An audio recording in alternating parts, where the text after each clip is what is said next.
What's up, Reefers? Welcome to Alex Power Corals. This is Alex Wilson, and this is my video log where you can learn from my mistakes. So come check it out. We got all kinds of reefing madness here. Alright, so here's a shot of my big aquarium today. Here it is. What's up, yellow tank? Still going on, looking pretty good. I got one good thing to talk about here is aquarium maturity. And so it's been about a year now since I've got this one going, as probably a year and a half on the 20-gallon quarantine system. So yeah, that's really what it seems like it takes for an aquarium to really settle in and get its maturity.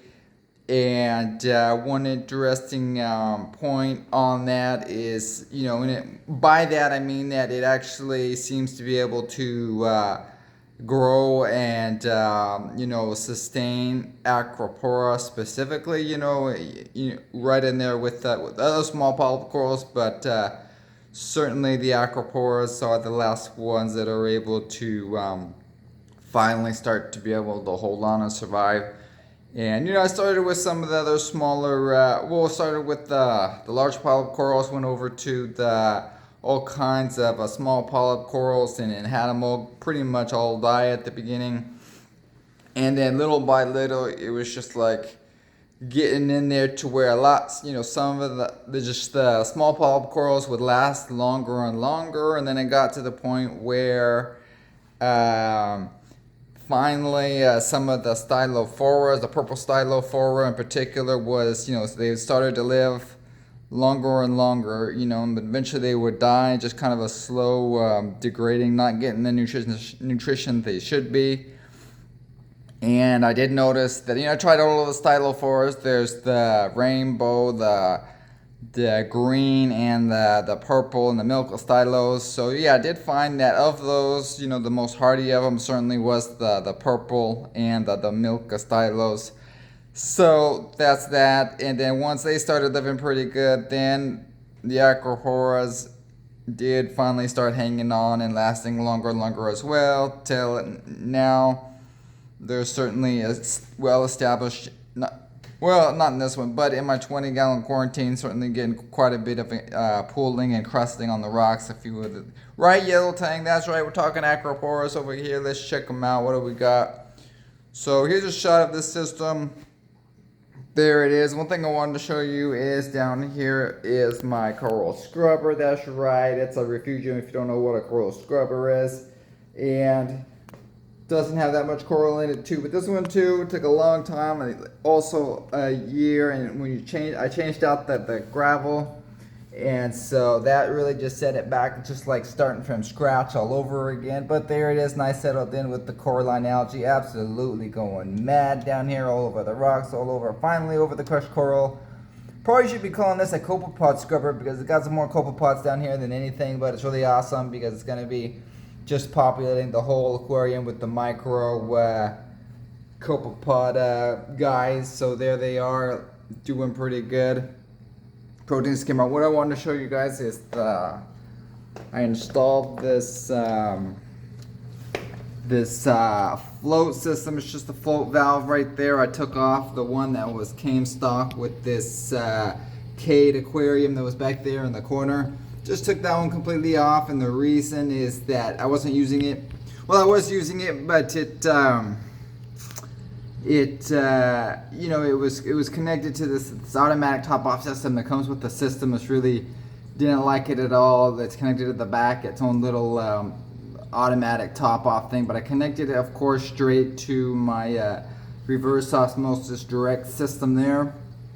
So that's connected it right there, and then put this. This is the ECOPS. Pretty good system, connected straight right there. Got the float valve going right there. And what I like about it is that, I had to connect this other safety valve right there. It's just if the water comes up right there, it's gonna hit that. And this is just the type that's used on your straight under the sink reverse osmosis system. So there it is. So the water will, if that main pump or main float valve right there were to fail on, then level would rise up here, hit this water sensor right here, and then that shuts the water straight off. So it just does an emergency backup, you know, if highly recommended if you're going to connect your water source directly, your purified water directly to a straight float valve like that. So yep, there it is. I absolutely love it like that. So good so far. But I also want to say that, yeah, you know, I change out the float valve on these guys probably about every 6 months or so. That's what I'm aiming for. So yep, change that one there. And so let's come check out what's going on with this aquarium right here. I got the alkalinity. It's keeping it up with the alpha reef. It's going down little by little, but just dosing a small amount of the alpha. Well, it's like 25 milliliters on this one. And what's interesting is that it's the alpha reef, but basically it's just the carbocalcium. So it's the alpha reef less the trace elements, because I'm already dosing the reef plus by Chem that I really like. So that has the vitamins, the amino acids, and the trace elements already in it. So if I were to just add just a straight alpha reef, then I definitely would be doubling up on the trace elements. So to avoid that, I just go ahead and mix up my own using the calcium and their biomagnesium products there by Tropic Marin.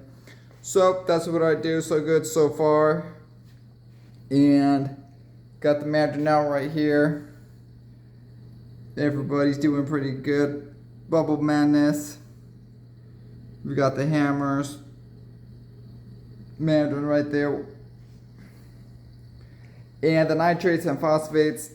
Nitrates have been, you know, on these systems, it goes down and down. So every week I'll dose it up to about 15 parts per million. And on the phosphates, it goes down and down and down, so that I dose it up now to 0.25 parts per million. So I dose it up to 0.25 parts per million once a week. And I know that by the next time I test it the next week, it's already down to almost 0.0 or 0.01 is really, really low. So I know that that's all it seems to do. Just keep adding more and more phosphate every week. I mean, I could dose less, like 0.15, but then I'd have to test and add every like twice a week as opposed to just once a week. So that's why I'm going with just I keep adding more and more phosphate to compensate. So here's a look at the stylophores right there. This is the purple one. Rainbows right there. Alright guys, so let's come over here and check out all of these brand new corals I got. That's right, brand new Acroporas. I got a whole mountain of sticks over here. Oh yeah, what else did I do on the lighting? You know what I did? The main system right here, I got the lighting, and I dropped, seemed like it was just too much. I had the there's two XR30s right here, but I had the other XR15, so I went and removed those XR15s. So I dropped it down to just the two XR30s. And so yeah, you know, one rule of thumb is to have 100 watts per foot of gallon aquarium, or like one XR30 or one XR15 per 1 foot of aquarium length. And so yeah, I mean, you know, that's probably good if it's a 2 foot gallon aquarium, but being that this one is just 14 inches, it really just seems like it had way too much light, where I was just way too easy to overblast these guys with light. So I lost some acropore and some of the corals of the acanthophilia, I believe, from that. So dropped it down a little bit, and of course I left one Kessel right there just for some shimmer fun here and there. I could run them both at the same time, however I'm not doing that currently, so I currently just use it just as 3 hours in the evening, just all blue, just to get the fun blue shimmer madness going right there. And I have the other Kessel right up here under for my Refugium light for now, so it seems to be okay there.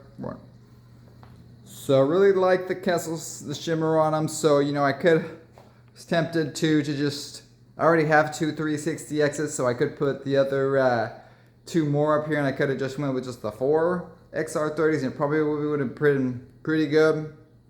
So, you know, one concern is like getting too much shadowing from the Kessels, but if you have multiple Kessels up there, you know, like on this one right here, 4, you know, 2 wouldn't cut it clearly, but 4 would be much better. 1, 2, 3, 4, and then it should be able to get pretty good coverage. But that's one of the reasons why I went with these XR15 or the XRs. Certainly, definitely have a little bit more of the diffused coverage there, so you're getting the coverage on all sides of the coral, so you don't get any shading, right? Okay, so what happened? All right, that corals, new corals, completely forgot about the corals over here, talking about the lighting. All right, let's check them out, see what we got. I know you guys want to see all these crazy new frags I got right here. Watch them all die. So there it is. There's all kinds of sticks. Let's see this side over here. So let's start just from the left side and go on. So I did get a couple hammers. This is so it's a bicolor. It's kind of like it's a green stalks with purple tips on them. And I got one the last time and it was like a real dark, sharp purple tips on them. But this one's definitely not like that. So I was like, oh man, I got to get another one. So I ordered another one to see from a different source. I got this one right here. The first one from this one's from Sunnyside Corals, and then the one to the right I got from this one was I can't remember it, but it was the one over here close here in Corals Anonymous. My bad. Corals Anonymous right there, and it's the purple tip as well. But definitely this one certainly is really light. Almost looks just like a rose-colored hammer. Anywhere there it is. It's kind of a double, has 2 heads on it, so. All right, there he is. Yeah, to the right here, you got my Stylophora Gardner. And this is my favorite Stylophora of all time right here. It is the pink Stylophora. And it is definitely almost fuchsia or even like a purple, and it is, if I get a really good, there's a good close-up of them. Really nice color. Like I had said, it's like the polyps are really light, almost transparent or a purple. And so you can really see the pink base colored underneath them. So whereas the Steve Garrett and the other ones cover it up a little bit, so it's definitely, and it was really nice about the strong color thing. You really see it from across the room type of brightness, like mad color right there. As you can see the purple back there, so really looking to get a whole bunch more of that guy going. And then to the front of him I have the bug out Stylophora. Has a little bit of it's pretty much like a rainbow, but has a little bit of green on him, so I'll have to see if that green will last or whether it's just the color variant that just gets a little, you know, a little bit more green under the higher intensity lighting. Then to the right here, this is the Steve Garrett Stylophora, similar to the pink, but it has the green polyps on them. So and of course the green polyps on this one's nice because it has a good contrast, but it definitely covers up the base of it, which is the pink base. So there's that one, and then this guy here, this is a good chunk of the Jason Fox Flame that I got from TCK Corals. And what else did I get from these TCK? Well, I got these, this right here is their Goldfinger Acropora, and really nice chunky frag, and that it has these of course super long polyps on them, so it's kind of a fuzzy hairy Acroporas. Definitely a fan of the fuzzy Acroporas. So there it is. Hopefully it'll make it, or you guys can watch this guy go down with the rest of the Acroporas.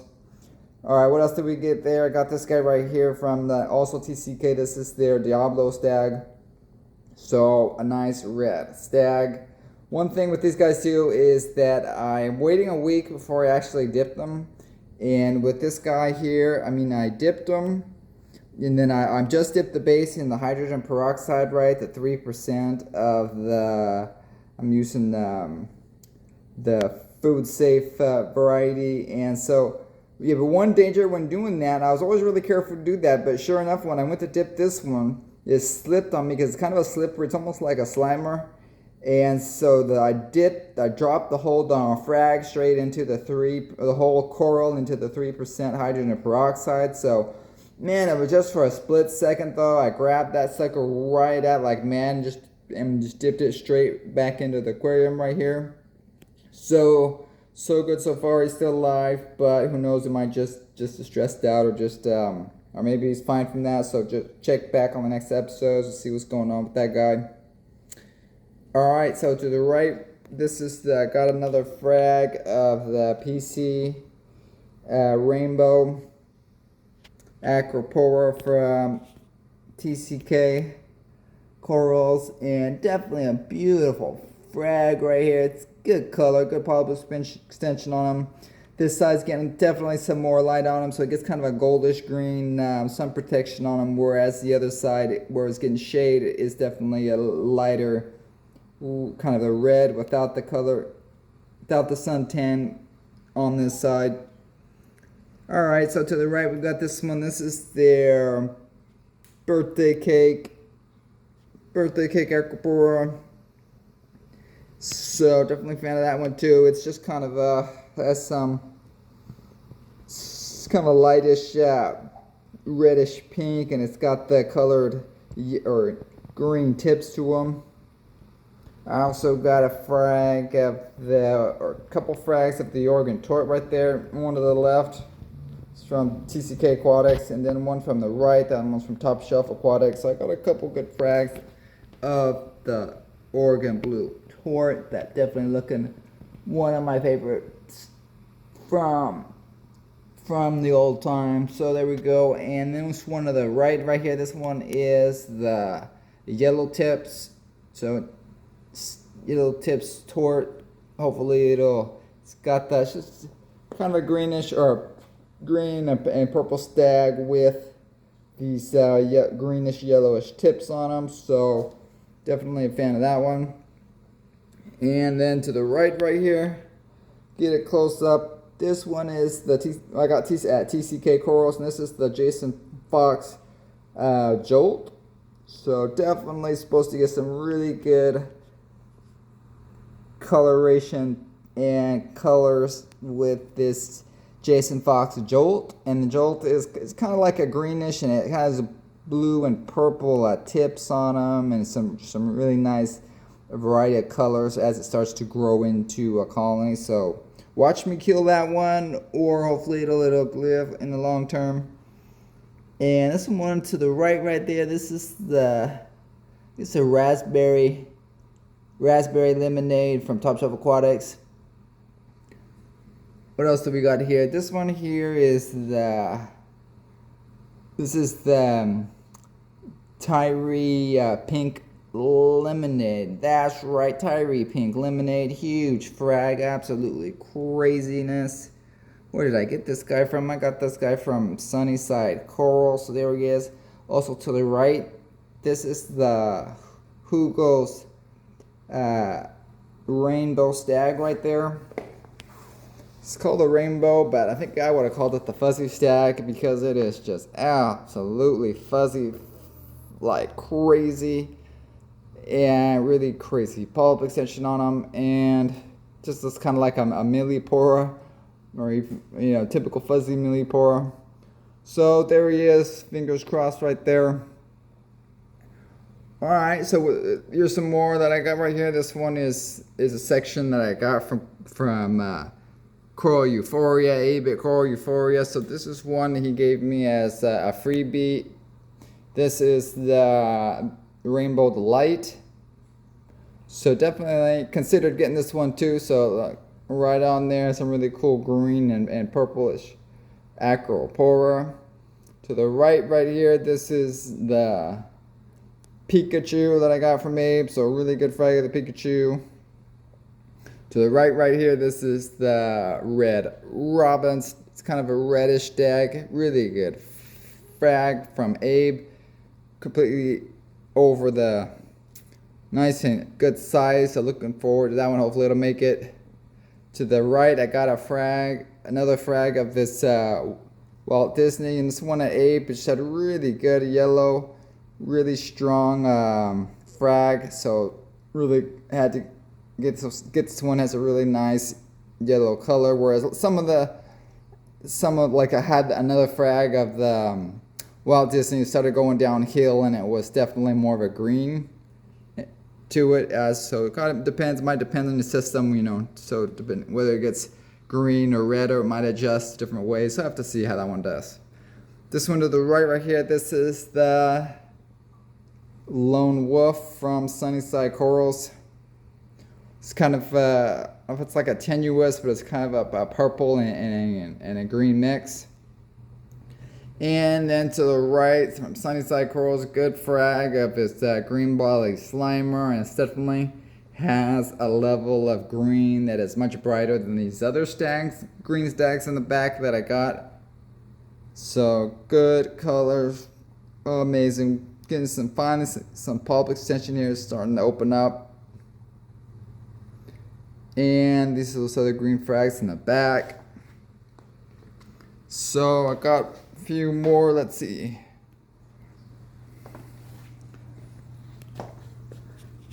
This one is the Z's Blueberry Wine Acropore from Abe at Core Euphoria. Really nice. That's right, like a blueberry, purple, and blue wine. So hopefully that one will do good. To the left, this is it's one of the pearl berries that he had, so got that one. And then to the left right here, this is the Sunnyside Corals Extreme Shortcake. So really good grain, really good red, and it has some really long pulp extension with kind of a fuzzy too. So we're just not doing yet, so we'll have to see. But that's definitely a fan. And this dude here, this is one of these red tables. This is a blueberry table. And of course I can't forget these two huge Pikachu colonies that I got from TCK Corals. So here's one of them, absolutely crazy colony size madness that really got a good deal on at TCK. So this is the Pikachu, and it's really nice. Pulp extension is not bad, the color's not bad on them. That one, and then to the left, see, the reason I got two is because this one was called the Plutonium Pikachu, and the one to the right was just their standard Pikachu. And so the Plutonium one definitely looked a little darker, a little more green to it. So I thought, well, a different one. So I got them, but now that I have them in here, they look pretty much the same. I mean, it's just like, well, just under slightly different lighting conditions. Possibly one will have slightly more yellow, another one will have slightly less yellow, and a little bit more green to it. So anyway, there they are. I got two of them, really good frags. Hopefully they'll start to take off as well. I have these guys in the back. This is the ones that have been in here. This is the Kryptonite Tenuous. Got the frog skin to the right. Up here, this is the Rainbow Loom pulling like crazy. And I got the old frag right here of Abe's Key Lime Pie. It's just pulling like crazy and cresting out of the rocks all around him. So I'll probably move these guys over to the main display eventually and kind of just leave them cresting there to start to come up to make new frags up little by little and get them established in the main system, right? And so yeah, did lose one of the Crocea clams, but I still have one. I think it just fell down to the rocks, and I didn't catch it on time, and it kind of ended up on its upside down. I didn't catch it for a day or so. At least that's what I'm thinking. And then also got a frag right of the Princess Peach right here from TCK Aquatics. Entire Corals. Definitely a really good frag of them. Lots of pink with some green base. So yep, there they are, guys. Hope you're just getting an overview of it. We'll have to check back just to see how these guys are doing and how they're dying. Which ones just didn't make it. Which ones are doing good? Okay, guys. All right, check you on the next one. Happy reefing. Bye.